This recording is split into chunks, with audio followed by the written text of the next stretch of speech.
Zdar lidi. Dneska máme neděli. Já bych vás chtěl v první řadě přivítat na tomhle svém kanále. Proč ten kanál byl vytvořený? Byl z jednoho důvodu. Papingu se věnuju asi půl roku a rozhodl jsem se, že se začnu věnovat trikům.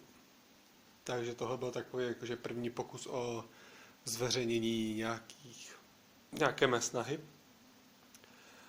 A každopádně to není finální verze. Jo. Toho bylo prostě po asi 2 hodinách jakože nějakého cvičení, jo, takže nic moc. Proč jsem se jakože do toho dal? Je to z jednoho důvodu, protože to, co prostě někteří lidi s tím předvádí, tak je úplně masakr. A úplně totální masakr. A když říkám totální, tak myslím totální.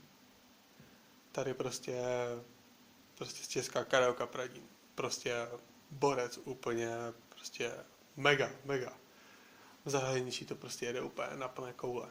Takže chtěl bych se do toho dát taky a proto tady budu průběžně přidávat různé videa na tom, jak to bude pokračovat s těmi triky, jak to jde. Popřípadě, když se bude chtít někdo se mnou spojit, hej, prostě Facebook Grube, ne? Je to úplně, mám tam úplně stejné jméno jako tady, takže klidně prostě jasně přijďte na Faceu, napište mi, hej, třeba mi napište, hej, ty jsi takový prostě kokot, nebo prostě je mi to jedno. Ale prostě komunikace by měla probíhat. Takže, pokud mi někdo bude chtít poradit, jasně, samozřejmě to uvítám.